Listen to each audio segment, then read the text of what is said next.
Neil Patel just told 1 million people how to do SEO for AI search. But here's the kind of uncomfortable part. Most of it is right. Most of it is right. But the framework he's teaching has 4 types of search moments in it. I want to know, I want to go, I want to do, I want to buy. Now he covers 3 of them. The one he skips is I want to go. That's every plumber, every roofer, every med spa in the United States. That's the moment where the actual money is. And in a 10-minute video, Neil gives it 0 seconds. It's not even a chapter. Let's go ahead and watch. Google told us exactly how SEO would change. Back in 2015, almost nobody listened because the old way still worked. It doesn't anymore. AI just made the thing Google warned us about impossible to ignore. Let me show you what everyone missed. But before we talk about where SEO is headed, we need to go back to where it all began, the keyword era.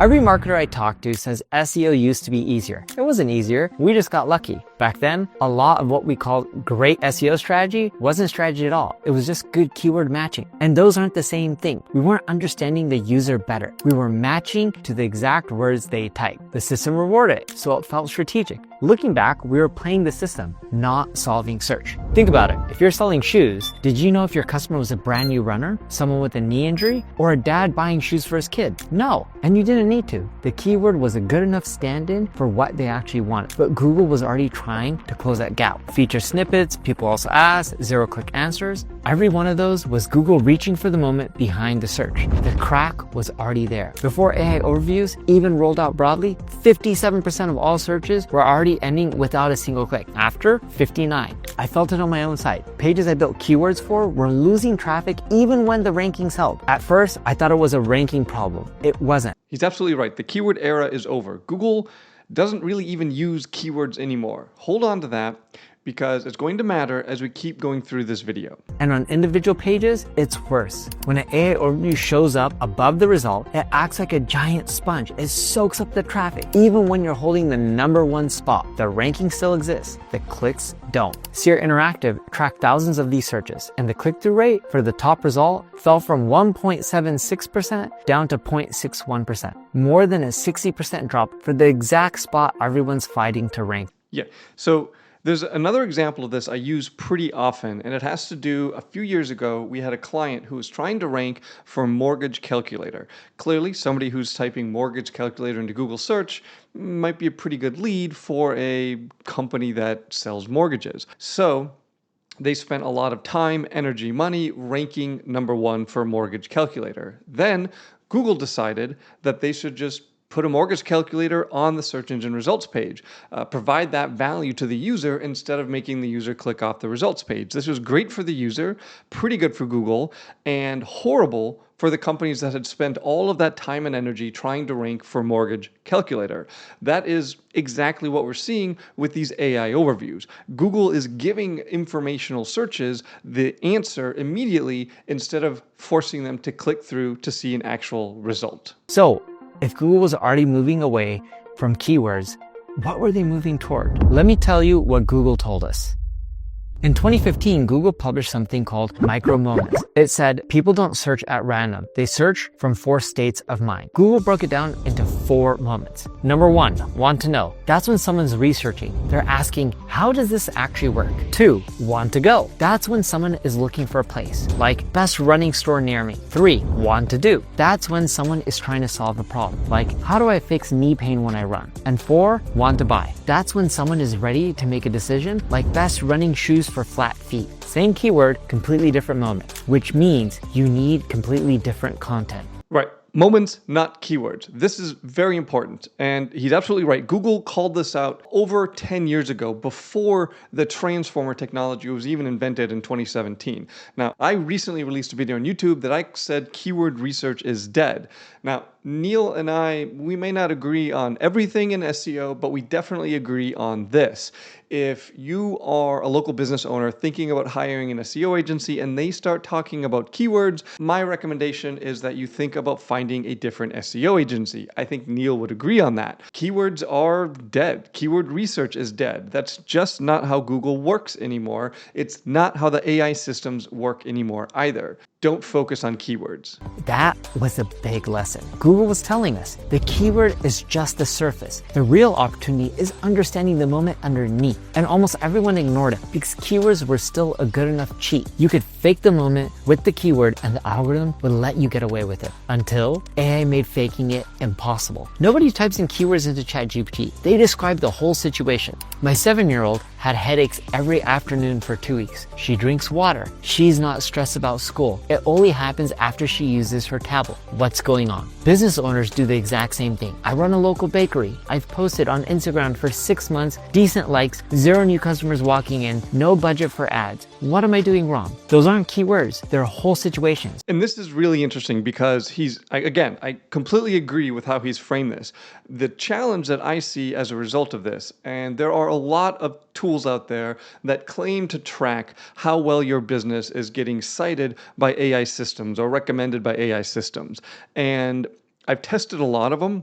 I have yet to find one that is worth paying attention to. And the reason for that is because of how people type into these AI systems. They're so detailed, they have so many attributes, so much specificity, that just tracking generalized terms doesn't actually tell you anything about whether you're showing up or not, right? I talked about this a little while ago where somebody had a YouTube video and they were advertising one of those systems and they're saying, look at how great it is. And he gave 4 example prompts and said, we only need to track one of these because they're all the same user intent. Well, I did the search on ChatGPT. I typed in each one of those prompts exactly as he had written them, and there was 0 overlap between recommended products. That's because when you give ChatGPT or any AI system more and more and more details, it comes back with a more and more and more detailed recommendation. Even beyond that, if you give ChatGPT the exact same prompt multiple times in its mode where it doesn't remember you, doesn't remember prior conversations, you give it the exact same prompt twice, it will often give you different recommendations for that same exact prompt, right? So searcher intent becomes a lot less meaningful in that situation. We suddenly care a lot more about attributes and the exact information. And beyond that, if somebody types into ChatGPT, hey, my refrigerator is broken, who should I call to fix it? Something simple like that. Maybe a few months ago, they typed into ChatGPT, what's the best refrigerator to buy? Maybe they bought a new one. The point of that is there's a pretty good shot that ChatGPT knows what brand their refrigerator is. Even if they don't put it in the prompt, ChatGPT knows so much about that person after all of the chats they've had that it's going to use that information in its context to try to find the specific correct recommendation. So for those reasons, I really struggle with finding an AI recommendation tracker that actually gives meaningful, actionable data. Instead, for most of our clients, we rely on Google Analytics to tell us how much traffic we got recommended by those AI agents. I know that's not perfect because often what happens is an AI agent will recommend a brand, then the person will go to Google and search for that brand on Google. Obviously, we can't capture that, but we also pay a lot of attention to making sure the content we produce for local SEO is focused on hitting the attributes that people are asking ChatGPT and other AI systems, especially Google, Gemini, the Ask Maps feature. And the data shows people search this way now. Short queries, 1 to 3 words, trigger an AI answer just 23% of the time. 6 words or more, 77%. The longer the search, the closer it is to a real human moment, and the more AI steps in to answer it directly. And 76% of people now say they want a conversational search experience. They're not typing keywords. They're describing the problem, and they want an answer, not 10 links to dig through. So the real question is how to find the moment. How do you reverse engineer the moment behind the search? And why won't Google rankings get you there? We studied 500 commercial keywords and ran over 4,000 prompts through multiple AI tools. Ranking number 1 on Google gave you a 31.4% shot at showing up in the AI answer. By rank 4, it fell to 2.6%. And the one that floored me, 90% of the pages AI actually cited ranks 21 or lower on Google. Your Google rank and your AI visibility are 2 separate scores now. Yeah, I mean, that's been true for a long time. And the reason for it is exactly exactly what we've been talking about, how much more specific the AI searches, the AI recommendations actually are, right? The fact that you're ranking number one for plumber near me has no impact on where you're ranking when somebody types into ChatGPT that the garbage disposal is making a funny noise and who should they call to try to fix that, right? In that second instance, what ChatGPT or Gemini or whatever AI agent you're asking, if you say, hey, my garbage disposal is making a weird noise, who should I call to take a look at this? They're going to go and read the local business websites. They're going to go and read the local business reviews, and they're going to look for something that talks about how well they diagnosed a garbage disposal that was making funny noise. And if they see that exact attribute on your website, on your reviews, you're so much more likely to get that recommendation. And yeah, that has nothing to do with ranking for plumber near me. AI used to pull most of its citations from Google's top 10 results, 76% of them. Today, that's down to 38%. 3 out of every 4 things AI cites now comes from outside Google's top results entirely. If you're only building for ranking, you're winning the wrong game. So what's the right game? Understanding the moment. And there's a tool I use to map it that most people underutilize. Most people open Answer the Public to find blog topics. That's using a telescope as a paperweight. What it's really showing you is how people feel right before they search. Every question cluster is a different moment. Take running shoes. Running shoes for bad knees is a pain moment. Best running shoes for under $100 is a budget moment. And running shoes, even worth it, is a doubt moment. They need trust before they need information. 3 people, 3 completely different answers, even though the keyword looks almost identical. When someone hands AI a situation, the model hunts for content that matches the whole moment. Completely agree. So I do a lot of work in local SEO, and for a very long time, I was of the opinion that, you know what, we had so much data with Google Analytics, how long people spend on local SEO websites. We knew that people were visiting a local SEO website and spending under 30 seconds before deciding whether or not to call. So we don't need to talk about a whole bunch of these like trust building things because users just never spend enough time there for that to make a big difference. But with the AI systems, it's very, very different. With the AI systems, if you're a plumber and you talk and you write an article that talks about the challenges with the tankless water heater, how much they cost, who they're a bad fit for, who should avoid a tankless water heater, all of these aspects. And then someone goes on to Gemini or Claude or ChatGPT and starts expressing doubts about tankless water heater, wonders whether they should install it. Those AIs will first look for the solution near you because they know that this is a local type of search. And problems with tankless water heaters are different if you're in Minneapolis than if you're in Miami. So if you're a plumber and you have this on your local business website, these AI systems are so likely to pick that up and give that to the user and say, Joe the plumber says, here are common tankless water heater issues that people have in your exact area. Okay? So important, so incredibly powerful to produce this type of content for local businesses in a way that's not, frankly, been true before, because ranking highly for these types of searches was a lot less valuable because Google didn't see them for the local search that they are. So you might get a lot of traffic on an article about problems with tankless water heaters, but it was very hard to have that traffic be from local searchers. AI gives that traffic to local searchers, plus significantly increases that search volume because people are so much more likely to ask those questions of their AI systems. Now, I wasn't planning to show anything like this, but it just so well aligns with what Neil is talking about. This is the Core 30 agent. It's the software that I have that helps you research and write local SEO content. So we just added, like last week, this new type of content that we're calling trust. So the way this works is you decide what services you want to write the trust content about. Then you make sure, obviously this isn't done for this sample client. This is so new, but then you would make sure that all of this necessary information is entered. You make sure that all of the pricing information is entered. And then you can come here and say what type of trust content you want to write, pricing information, problems information, not a fit information, or repair versus replace. You tick the boxes for the content that you want to write, and then you can go ahead and send it to Write Pages. The reason that's so powerful, let me show you what it's actually doing in the back end. So this is where all the prompts live that help the software write high quality content. And you can see there's 80 different prompts in here for writing content. These are the trust writing content section. And you can see it's going to first do a massive amount of research. It's going to pull in all of the information about that client, about that location, about that area. Then it's going to build an outline. Then it's going to double check the factual information that it found. And for this, it's going to use a different LLM. Different LLMs are good at different things. It's going to use a different LLM to fact check. Then it writes. Then it does all these other parallel steps to help for local SEO, FAQ, meta title description, does schema, image generation, inserts external links. Then it goes through a refinement step where it humanizes. It does a final QA check on the content. And then it checks the facts again to make sure they didn't drift when it went through all of this effort. This is not just, grabbing a Claude API and sending it a single prompt. It is a structured sequence to get the highest quality, most accurate content possible for local SEO. And this new version, the trust type of content, is exactly what Neil is talking about here. Building content designed to get the AI systems to recommend your local business because you have local content that matches what people are asking ChatGPT about. This is how you build content to overcome this trust gap. Content built around a moment gets cited. Content built around a keyword string gets passed over. This is the game. How to get cited.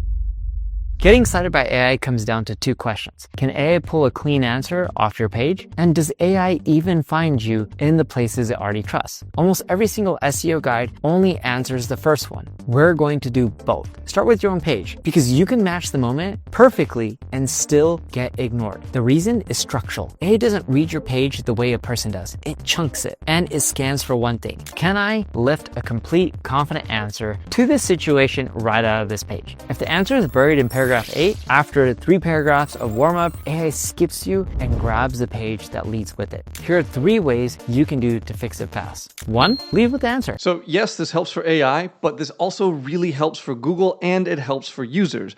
Google has a metric that they care a lot about. They call it goal completion. When someone does type a keyword into Google and then visits a page, that person usually visits that page because they want an answer to whatever they typed into Google. So we want to put that answer as high as possible to satisfy that user.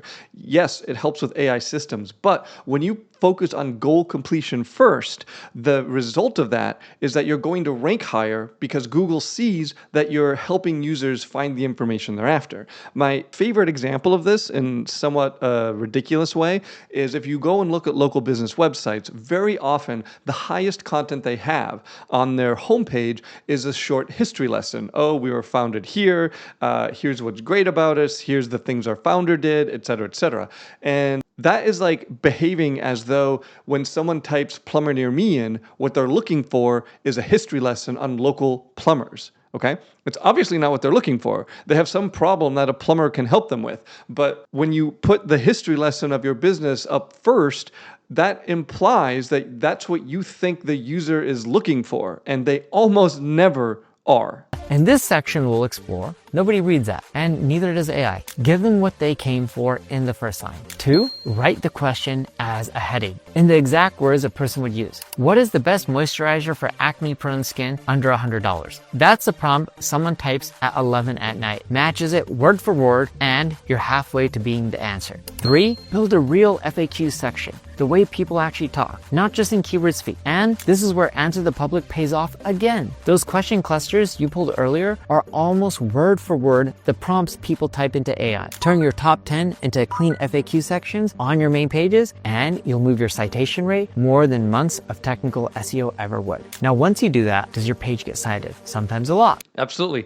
The AI systems, they deal with technical SEO problems in a lot of ways better than Googlebot does, but they deal with content issues in a lot of ways worse than what Google does. So structuring your content in the right way is a very good way to get picked up by AI. When ChatGPT moved from one model to the next, citations pointing straight at brand sites jumped from 8% to 56%, 7 times in a single update. Then the next model pulled it back down. That's a real lesson. The number swings every version. So You build a page, AI can Yeah, and another example of exactly what he's talking about is Reddit. When a bunch of SEO people dove into what ChatGPT was recommending, ChatGPT in the early days was kind of obsessed with Reddit, like, in almost a creepy way. Like ChatGPT was like really into Reddit. We don't know how Reddit felt about ChatGPT. But anyway, then over the next few versions, ChatGPT has been relying much less heavily on Reddit, in no small part because when everyone realized that ChatGPT is obsessed with Reddit, everyone goes onto Reddit and puts stuff there, hoping that ChatGPT picks up on what they're saying. That's less of the case now. ChatGPT pays a lot less attention to Reddit than they used to, but go get onto Reddit is such a common refrain among these SEO guys who are stuck on a prior version of ChatGPT that just doesn't reflect where the model currently is. Every time a new model comes out, what it's looking for, what it's doing gets refined, gets improved. AI can always extract from, and you stop chasing any single model. But the bigger piece is the one that SEO experts skip. Even at its peak, most of what AI cites isn't your page at all. Remember that 75% from earlier? Most of what AI cites comes from somewhere other than your own website. So winning your own page is maybe a quarter of the job. The other 3/4 happen out of your own website, on pages AI already trusts. 3 places dominate right now. Reddit, it's one of the most dominant and cited sources across major AI. I didn't know he was going to say that when I was talking about Reddit earlier. Yes, it is still sourced quite a bit, but a lot less than it was even a year ago. Whether it's Google Gemini or even ChatGPT. Review sites are massive as well. Brand profiles on G2, Capterra, and Trustpilot get cited. Yeah, review sites, massive context shift that we've had even at my own agency, because for roughly 10 years, the only review site that was really important for local businesses was Google, the Google business profile. If you had good reviews there, you're usually going to be okay from a local business standpoint. Then Google rolled out Ask Maps, and we could start to see what local businesses Gemini is interested in recommending. And we see that Gemini cares a lot about the actual text of your reviews because Gemini is focused on attribute matching. This is not something that Google ever did before. What's even more interesting is there's a lot of evidence that Gemini cares about reviews not on the GBP. Gemini seems to really care about reviews on Yelp, on Angie's. So we have really diversified how we're coaching our clients to ask for reviews, where instead of, hey, send this quick message out to all of your customers and say, would you mind leaving me a review, and then drop the GBP review link. Now we rotate review platforms and we have a much more specific ask. Hey, would you mind talking about what happened and what the outcome was, and then dropping the review link? You're much more likely to get the attributes written into your reviews with that more specific ask, without going against any of the rules that Google has about requesting specific services being in reviews, or specific people being reviews, or rewarding customers for leaving reviews. We can still make it general enough to not break those rules, but specific enough that we actually get attributes in there. And one thing to keep in mind, your Google business profile is essentially the heart of your business entity, obviously on Google Gemini, but also on a lot of the other AI models. Only exception to this is ChatGPT, which uses Bing for Business. But if you're a business owner, you should definitely be copying your GBP over to your Bing for Business so they match each other anyway. Get cited far more often than brands that aren't on them.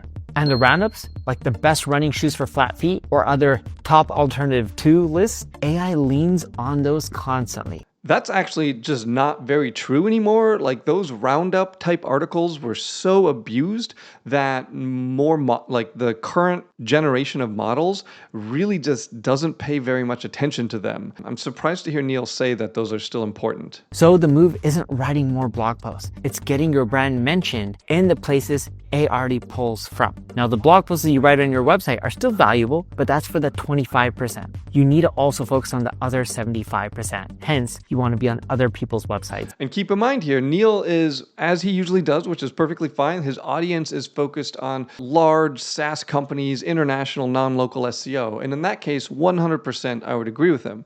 But if you're a local business, right, then you have to consider your competition. What are your other local businesses doing? They're probably not getting major mentions in national press, right? Joe the plumber who's competing with you isn't getting, a USA Today feature about him. So you don't really need to do that either. The on-page stuff is actually more important for a lot of local businesses because most local businesses just don't talk about any of this type of trust content that we're starting to really double down on at my agency. And you don't have to guess where those are. Run your category questions through Ubersys AI Visibility Report. It shows you the exact sources AI is citing, and it shows you for not only you, but also your competitors. That list is your outreach plan. Get onto review platforms, get into roundups that are already winning, show up in the communities where your buyers already ask questions. Match the moment on your page and earn your name in the places AI trusts. Do both and you stop being invisible. Now let me show you what 20 years of SEO actually taught me about marketing. Every big Google update, Panda, Penguin, Hummingbird, BERT, helpful content, AI overviews, moved the target closer to what people actually needed and further from what marketers could fake. And moments can't be faked. Everyone is calling this shift from SEO to GEO. It's bigger than that. For 20 years, we would optimize for the algorithm that we could measure. Now we optimize for what the person needed all along. Google's been inching towards that the whole time. AI just closed the gap. Across 22 companies we track, leads coming from AI search went from 3.1% to 7.4% in a single year. Doubled. And those were the early movers. The ones who started back when most people were still debating whether any of this mattered. Again, I really agree with what he's saying here. And we are seeing traffic from AI systems and AI recommendations go up, even in the local SEO space. But it's important to keep in mind that it's still a fraction of what the standard 3-pack GBP algorithm is generating. But that will change, okay? In March, when Google rolled out the Ask Maps feature, which was the first real foray into Gemini recommending local businesses in a structured way, the result of that feels like a harbinger of Google introducing Gemini into its map pack algorithm. It will be the first major algorithm change for the map pack in over a decade and has massive ramifications. The biggest one being that the map pack algorithm currently cares a lot about proximity, how far away the searcher is from your GBP address. Gemini does not care nearly as much about proximity. It still cares about relevance and trust, the other two factors in the map pack algorithm, but instead of proximity, it cares about attributes, okay? So that's why I've been talking about attributes this whole time, how important those attributes are, how important building trust, building that trust content to match what your potential customers are actually asking AI about.